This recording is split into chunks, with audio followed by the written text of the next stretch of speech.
Hello and welcome to all. आज मैं आपको बता रही हूँ क्लास 9 के लिए चैप्टर 1 और एक्सरसाइज है 1.1।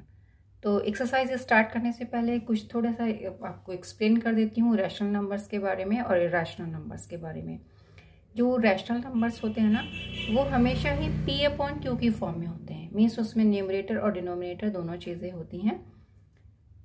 जहाँ पर P और Q, P क्या है और Q क्या है, दोनों के दोनों इंटीजर्स हैं। पॉजिटिव भी हो सकते हैं, नेगेटिव भी हो सकते हैं। इंटीजर्स आपको पता है ना, इंटीजर्स हुए -2 -1, जो आप दिखाते हो इंटीजर्स को, -2 -1 0 1 2 एंड सो ऑन। इधर से भी दोनों साइड से आप इनको आगे तक, क्योंकि जो नंबर्स होते हैं, जो इंटीजर्स होते हैं, एंडलेसली आप लिख सकते हैं, है ना। तो इनफाइनाइट नंबर्स होते हैं, इसलिए आप इसको कितना भी दिखा सकते हैं।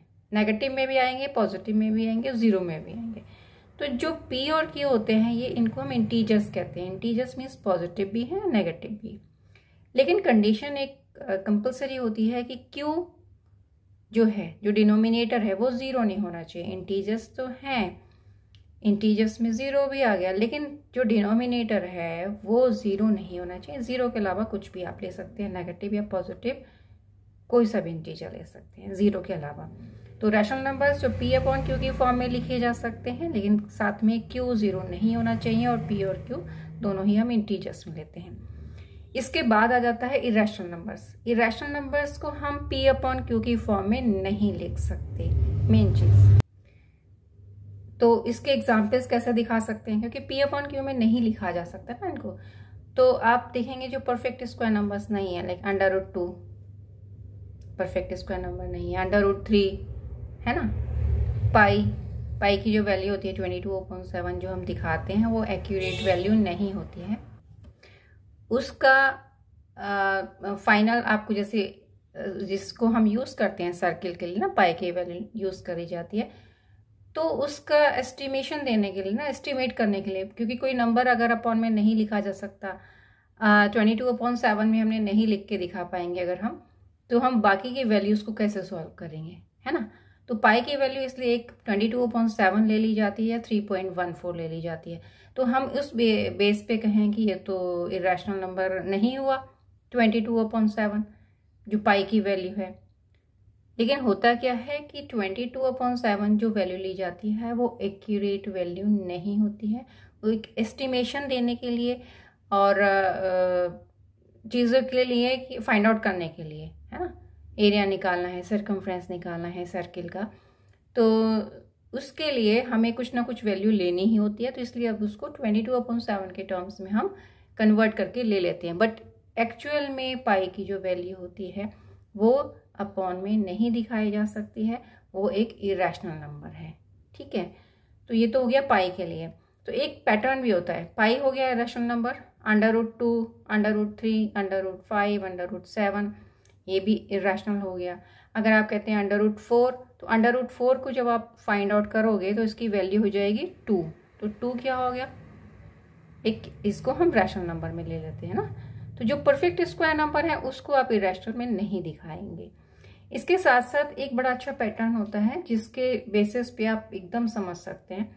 जैसे मैंने लिखा है एक नंबर 7.301001, इसके आगे भी मैं लिखूंगी तो एक एक जीरो को एक्सटेंड करते जाऊंगी। 01 लिखा, फिर 001, फिर 0001, यानी कि 3 zeros लगा दूंगी, फिर 1 एंड सो ऑन। और ये एंड नहीं हो रहा है, यहाँ पर नंबर एक्सटेंड होता जा रहा है। तो इस टाइप के जो नंबर का जो पैटर्न्स होता है, इनको भी हम इरेशनल नंबर कहते हैं। तो आई होप ये क्लियर हो गया होगा कि इरेशनल नंबर क्या होते हैं और पाई को भी हम इरेशनल क्यों कहते हैं, ठीक है। अब हम लेते हैं क्वेश्चन नंबर 1। अब था कि क्वेश्चन था, is 0 a rational number, can you write it in the form of P/Q, जहां पर P and Q are integers and Q does not equals to 0। तो बिल्कुल लिख सकते हैं हम। कैसे लिख सकते हैं, 0 के नीचे आप 1 लिख दीजिए, 0 को 2 से डिवाइड कर दीजिए, 0 के नीचे आप -7 लिख दीजिए, या कोई सा भी इंटीजर लिख दीजिए, तो उसकी वैल्यू 0 ही आएगी। यानी कि 0 को आप किसी भी नंबर से डिवाइड करेंगे तो वो 0 ही आएगा। कंडीशन ये है कि Q को जो डिनोमिनेटर है उसको हमें 0 नहीं लेना है। तो आप कहेंगे आराम से कि 0 भी एक रैशनल नंबर होता है। रैशनल नंबर की प्रॉपर्टी यही होती है कि हम उसको P/Q की फॉर्म में लिख सकते हैं, इंटीजर्स होने चाहिए दोनों, लेकिन जो डिनोमिनेटर है वो 0 नहीं होना चाहिए, राइट। अब हम आते हैं सेकंड क्वेश्चन पे। यहाँ पर आपको फाइंड आउट करना है 6 रैशनल नंबर्स बिटवीन 3 एंड 4। तो इसके लिए क्या करना होता है, आपको 6 फाइंड आउट करने हैं रैशनल नंबर्स 3 एंड 4। कोई भी नंबर हो सकते हैं, यहाँ 3 और 4 दे रखे हैं तो हमने 3 एंड 4 ही ले लिया। तो इन क्वेश्चन को सॉल्व करना बड़ा ही ईजी होता है। जैसे आप देखेंगे ना, 3 के नीचे आपने 1 लिख दिया, रैशनल नंबर बन गया 3/1। ऐसे ही 4 के नीचे 1 लिख दिया तो अभी वो भी रैशनल नंबर बन गया, ठीक है ना। तो अब आपको 6 चाहिए, तो हम क्या कहते हैं, एक नंबर इससे एक्सटेंड कर लेते हैं, जितने चाहिए उससे एक नंबर ज्यादा। उससे क्या होगा कि आपको इसके बिटवीन बिल्कुल एक्यूरेट उतने ही नंबर मिलेंगे, 6 ही मिलेंगे। तो हमने एक नंबर एक्स्ट्रा लिया 7 से न्यूमरेटर और डिनोमिनेटर दोनों में मल्टीप्लाई कर दिया, यहाँ भी और यहाँ भी, ठीक है ना। 3/1 था ना, तो इंटू 7 और 4 में भी इंटू 7 क्योंकि आपको 6 चाहिए तो आपने एक एक्स्ट्रा लिया और उनसे दोनों नंबर्स में मल्टीप्लाई कर दिया, ठीक है। तो 3 7 जा 21/7 और दूसरा हो गया 4 7 जा 28/7। इसको अब दोबारा कटिंग मत करेगा, ये तो फिर 3 और 4 पे ही पहुंच जाएंगे, ठीक है ना। तो इसके बिटवीन आपको चाहिए थे 6, तो देखिए 21/7 के बाद 22/7, 23/7, 24/7, 25/7, 26/7, 27/7 एंड लास्ट नंबर था 28/7। यानी कि इन दो के बीच के नंबर्स आपको 6 आपको रैशनल नंबर्स मिल गए। 1 2 3 4 5 6 ही मिलते हैं एक्यूरेट, अगर आपने 7 से मल्टीप्लाई किया numerator as well as denominator में। तो बहुत ही ईजी होता है, सिंपली आपको जितने नंबर्स चाहिए उससे एक नंबर एक्स्ट्रा लेके न्यूमरेटर और डिनोमिनेटर में आप मल्टीप्लाई करके लिख सकते हैं। अब आते हैं नेक्स्ट क्वेश्चन पे। ये है क्वेश्चन नंबर 3, जिसमें आपको फाइंड आउट करना है 5 रैशनल नंबर्स बिटवीन 3/5 एंड 4/5। तो आपने नंबर्स लिख लिया 3/5 एंड 4/5। यहाँ देखिए डिनोमिनेटर में सेम नंबर है, यहाँ भी 5 है, यहाँ भी 5 है। अगर सेम होता है तब आपको कोई भी कुछ और काम नहीं करना है, ठीक है ना। जैसे इससे प्रीवियस वाले क्वेश्चन में कुछ नहीं था तो नीचे हमने 1 लेके कर दिया था काम, वही काम यहाँ भी अप्लाई करना है कि यहाँ पर अपॉन में तो दे ही रखा है। नंबर्स अगर सेम है तो आपको कुछ भी नहीं करना है एक्स्ट्रा, जितने चाहिए उससे 1 नंबर एक्स्ट्रा लेके, 5 है तो एक नंबर और लिया 6 से ऊपर नीचे मल्टीप्लाई कर दिया दोनों में, इसमें भी 6 से मल्टीप्लाई किया और दूसरे नंबर में भी 6 से ऊपर और नीचे, यानी कि दोनों में numerator as well as denominator में आपने मल्टीप्लाई करना है। मल्टीप्लाई करने के बाद में नंबर लिखेंगे 3 6 18/30 और यहाँ हो जाएगा 4 6 24/30। बस दो नंबर्स मिल गए 18/30 एंड 24/30। तो नंबर्स क्या आ जाएंगे, बिटवीन चाहिए थे तो आपको फर्स्ट और लास्ट को नहीं लेना है, इससे बड़ा और इससे छोटा, इससे मोर और इससे लेस। तो 18 के बाद आता है 19/30। ये जो नंबर्स डिनोमिनेटर में वो सेम रहेंगे, ये याद रखेंगे आप, इसको नहीं चेंज करना। 19/30, 20/30, 21/30, 22/30, 23/30, आगे 6 नंबर्स एंड लास्ट है 24/30। ये दोनों फर्स्ट और लास्ट, इन दोनों के बीच के चाहिए थे ना, 1 2 3 4 एंड 5। तो बस एक नंबर एक्स्ट्रा लेके ऊपर नीचे मल्टीप्लाई करना है, सिंपल।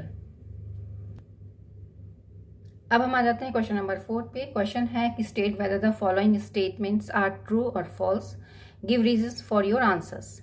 तो फर्स्ट पार्ट है every natural number is a whole number.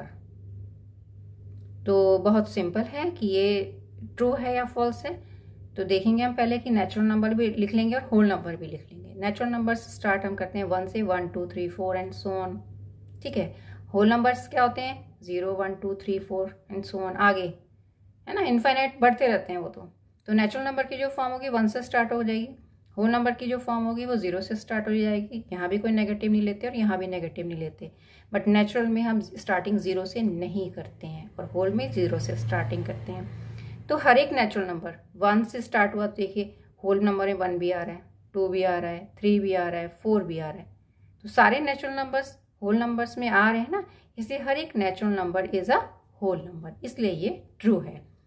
तो बहुत सिंपल है, आप दोनों नंबर्स जो पूछे जा रहे हैं ना, जो लिखे हुए नेचुरल एंड होल, दोनों को लिख के आप खुद से चेक कर सकते हैं। देखिए ना 1 2 3 4 एंड सो ऑन, आगे के भी नंबर सेम इसी फॉर्म में आएंगे, तो वो सारे के सारे होल में आते ही आते हैं। अब हम आ जाते हैं सेकेंड पार्ट पे। सेकेंड पार्ट है every integer is a whole number. तो अब इंटीजर्स जो लिखे जाते हैं वो किस फॉर्म में लिखे जाते हैं, उसमें होता है नेगेटिव भी नंबर्स आते हैं, जीरो भी आता है और पॉजिटिव्स भी आते हैं, और होल नंबर्स में सिर्फ पॉजिटिव आते हैं जीरो के साथ में, नेगेटिव नहीं आते हैं। तो अगर आप कहें कि एवरी इंटीजर एक होल नंबर होता है तो 0, 1, 2 तो ठीक है होल नंबर्स हैं, क्या -1 इसमें आ रहा है होल नंबर में? नहीं आ रहा है। क्या -2 आ रहा है? नहीं आ रहा। तो कोई भी नेगेटिव जो इंटीजर होगा वो होल नंबर नहीं हो सकता। तो यहाँ इन्होंने बोला था कि हर एक इंटीजर एक होल नंबर होगा, तो हम कहेंगे नहीं, फॉल्स, क्योंकि नेगेटिव जो भी इंटीजर होगा वो होल नंबर नहीं हो सकता। बहुत सिंपल है, तो मैंने इसको दिखा दिया कि एग्जाम्पल के फॉर्म में कि -1 इज एन इंटीजर। -1 डेफिनेटली क्या है, इंटीजर तो है, लेकिन होल नंबर में तो नहीं आ रहा ना। सारे पॉजिटिव विद जीरो तो आ रहे हैं होल नंबर्स में, लेकिन नेगेटिव जो इंटीजर्स होते हैं वो होल नंबर्स के में नहीं लिए जाते, इसलिए हर एक इंटीजर एक होल नंबर होगा, ये ट्रू नहीं है, ये फॉल्स है। अब हम आ जाते हैं थर्ड पार्ट पे। थर्ड पार्ट है every rational number is a whole number. तो जब ऐसे कोई क्वेश्चन आ जाते हैं तो आप सिंपली आप क्या करिए कि आप दोनों तरीके के जो नंबर्स हैं वो लिख लीजिए। आप हर एक रैशनल नंबर एक होल नंबर है, तो आप रैशनल नंबर के जो फॉर्म होता है वो लिख लिए। मैंने एक नेगेटिव भी ले लिया, 0 के नीचे नंबर 3 ले लिया, कुछ भी रैंडम भी आप नंबर लिख सकते हैं। रैशनल नंबर 100 के फॉर्म में होते हैं, प्लस भी आते हैं, माइनस भी आते हैं, तो ये आपने लिख लिए। एक मैंने 7/4 ले लिया, कोई से भी नंबर ले सकते हैं, लेकिन जो होल नंबर की जो स्टार्टिंग होती है वो 0 से होती है, इसमें नेगेटिव होते ही नहीं है, ठीक है ना। 0 से स्टार्ट कर दिया। तो ये क्वेश्चन था कि हर एक रैशनल नंबर एक होल नंबर होता है, हर एक रैशनल होल नंबर होता है। होल नंबर में आप कंडीशन देखिए, होल नंबर क्या होते हैं, अपॉन की फॉर्म में नहीं होते हैं। हमने ऐसे नंबर लिख दिया ना होल नंबर, आप देखेंगे ये 1/1 लिख दिया या 2/1 लिख दिया, 3/1 लिख दिया, तो नंबर सेम ही आ रहा है, लेकिन ये 1/2 तो नहीं आ रहा ना इसमें। और रैशनल नंबर क्या होता है, अपॉन में सिर्फ नेगेटिव पॉजिटिव 7/4, इसमें कुछ कंडीशन ऐसी नहीं है कि यही हो सकता है। हमने लिख दिया कि 1/2 भी एक रैशनल नंबर है, तो वो है, अपॉन में आ रहा है, नीचे 1 ही आएगा ऐसा नहीं होता ना। नीचे हम 1 ही लिखे नहीं, अगर मैं इसके नीचे मान लीजिए मैंने लिख दिया 7, तो ये भी एक रैशनल नंबर है। लेकिन होल नंबर में क्या है, आप सबके नीचे 1 तो लगा सकते हो, 1 के अलावा अगर आपने यहाँ पर इसके नीचे 2 लगा दिया, अगर 2 लगा देंगे तो ये होल नंबर तो बनेगा ही नहीं ना। फिर होल नंबर में क्या होता है कि अपॉन के फॉर्म में आप 1 के अलावा कुछ नहीं लिख सकते हो, सिर्फ 0 से स्टार्टिंग कर रहे हैं, 0, 1, 2, 3, साथ में कोई नेगेटिव भी नहीं आएगा, ठीक है ना। तो रैशनल नंबर्स तो अपॉन में आते ही आते हैं। रैशनल नंबर्स में P और Q जो लिखे जाते हैं, तो Q 0 के अलावा कुछ भी नंबर लिखा जा सकता है, लेकिन होल नंबर्स अपॉन की फॉर्म में आप नहीं लिख सकते हैं। 1 के अलावा, आपने 1 के अलावा में यानी कि अपॉन में 1 लिख दिया, आप कहेंगे नहीं जी होल नंबर तो ये 5 है, 5 के नीचे हमने 1 लिख दिया, बात बिल्कुल सही है। तो ये तो आपका जो 5 है, जो मैंने 5/1 लिखा, तो ये रैशनल हो गया। लेकिन इसमें कहीं भी नंबर अगर आपने कहा 2/3, 2 के नीचे 3 लिख दिया, तो ऐसा क्या होल नंबर हो सकता है? नहीं, होल नंबर की फॉर्म तो होती ही नहीं है। इसलिए एवरी रैशनल नंबर, हर एक रैशनल नंबर एक होल नंबर होगा, ये नहीं पॉसिबल है। हाँ, कुछ रैशनल नंबर्स आपके होल नंबर होते हैं, जिसके नीचे आप 1 लगा के रैशनल नंबर इसको बता सकते हो। होल नंबर्स में सबके नीचे 1 लगा दीजिए तो सारे के सारे होल नंबर्स बन जाएंगे। लेकिन इसके अलावा जो नेगेटिव वाले होंगे और जिसके डिनोमिनेटर पे, तो ये क्लियर हो गया होगा आपको रैशनल नंबर्स में और होल नंबर्स में डिफरेंस, कि रैशनल को तो अपॉन में हम लिखते ही हैं, हर एक होल नंबर को आप रैशनल में कन्वर्ट कर सकते हैं इंक्लूडिंग 0, लेकिन नेगेटिव नंबर्स होल नंबर्स के अंदर नहीं आते हैं। साथ में अगर आपने होल नंबर को रैशनल बनाना है तो 1 के अलावा कोई और नंबर नहीं लिख सकते होल नंबर्स को ना।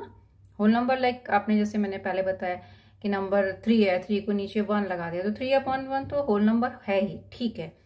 लेकिन 3 के नीचे मैंने 2 लगा दिया, है ना, 3 के नीचे मैंने 2 रख दिया, तो 3/2 होल नंबर तो नहीं रहेगा। जो होल नंबर्स है वो नहीं रह सकता, ये तो रैशनल बन जाएगा, लेकिन ये होल नंबर नहीं पॉसिबल है। तो आई होप ये आपको जो डिफरेंस है रैशनल का या होल नंबर्स में, इंटीजर्स के साथ होल नंबर होता है या नहीं होता है, तो ये आपको क्लियर हो गया होगा। इससे रिलेटेड आपके पास कोई भी क्वेरी हो तो प्लीज़ कमेंट सेक्शन के थ्रू मुझसे ज़रूर पूछिएगा। वीडियो अच्छी लगी हो तो चैनल को सब्सक्राइब करना ना भूलें और अपने फ्रेंड्स सर्कल में ज़रूर से शेयर करें। वीडियो देखने के लिए थैंक यू।